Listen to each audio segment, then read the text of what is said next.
All right, well, he has more than 25 years of working with dogs and teaching their owners on how their own behavior affects their pets. Cesar Millan is known around the world as the dog whisperer, and he's returning to television on a new program called Cesar 911 on Nat Geo Wild Channel. And we're thrilled to welcome Cesar to the Morning Blend. Good morning, Cesar. Thank you very much. You know, just to add another topic into that, age to perfection, a dog absolutely keep you happy, unconditional love, and he needs exercise. So that's another helper right there to keep you alive. That's great. I mean, it's true. I think that people who have companions or someone to depend on or someone they know that loves them truly helps them through life. A lot of people don't have the relationship they should with their pet, and that's really what you help people do. What do you think is the key to having good relationships with pets and having a happy household? Understanding what makes a dog happy.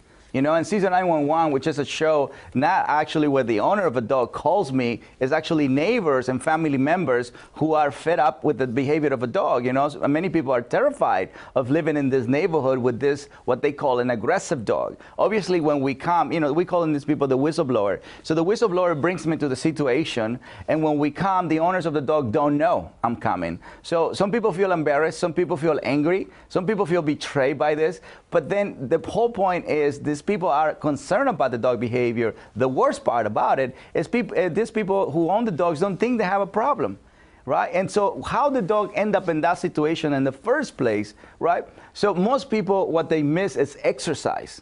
Most people, what they miss is rules, boundaries, limitations. No one misses affection. But this is the concept that they overdo, because they do affection, affection, affection, instead of exercise, discipline, affection. That's a great model to follow, the exercise, discipline, affection. You say sometimes people just dismiss unruly behavior altogether and they don't pay attention to it. Do you find that that's a problem often? They pay attention at a level 10. They don't pay attention at a low level. And a lot of times people think it's funny, like a dog jumping in the beginning, oh, he loves me. And then they start jumping and everybody, now it becomes a little annoying to other people. But the dog learned to jump on people with the owner, right? So a lot of people, when the dog grabs something and they start chasing the dog, well, the dog just realized that he can take things away from you and drop it when he feels like it. So it's those little details that a lot of people think the dog is playing, where the dog is actually controlling the relationship. It's tough because I think, how do you help people find that balance of being dominant with their pet but not being the ruler? Because people do want that affectionate, loving, caring, kind of unique relationship with their pet compared to how their pet interacts with other people. So how do you set up that boundary? I think they misunderstand their affection is not exercise, or their exercise is not affection, or their rules, boundaries, and limitations is not affection, because it's part of the affection to know what's expected of you. It gives you a sense of direction. What makes you balanced is not that you only have affection. What makes you balanced is that all your needs are met. That's a great point. How about people who use or who have fear or hesitation when they're dealing with a dog's bad behaviors? Is that just as bad as dismissing them?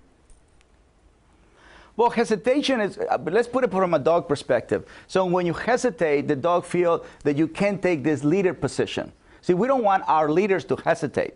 We don't want our leaders to be fearful. We don't want our leaders to be anxious. We don't want our leaders to be insecure. The dogs don't follow unstable pack leaders, right? So whatever they don't want, we don't want. So when we hesitate, they're going to take that position and say, look, you can't control the situation.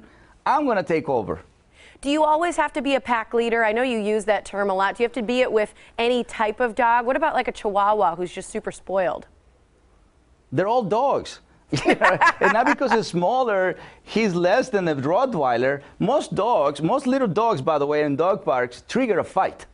Why? Because they believe that the world belongs to them. Most little dogs are carried on people's arm. So, and most people, when they have a little dog, they actually nurture when he's showing teeth, and they start going, "It's okay, baby, mommy's right here." And the dog, the only thing is saying is believing is you want this behavior. You're encouraging it. Yeah, it's that mixed message. You're reinforcing the wrong behavior. How about people who have they have a great relationship with their pet, but the relationship between the humans has tension? Does that affect our animals? dysfunctional, they separate, the pack is not functioning together, so it's going to be a separation. It's more like roommates than actually a pack. So of course, when especially the husband and the wives are having a problem, whoever spends more time with the dog, that's where the dog is going to go. Mm-hmm. I think it's great. I'm so excited for your premiere on Friday. Thanks for giving us some insight on how we can be better pack leaders and enjoy the relationships in our household. Thanks, Cesar. Thank you very much. I appreciate it. Here is the information so you can catch Cesar 911. It premieres Friday on Nat Geo Wild.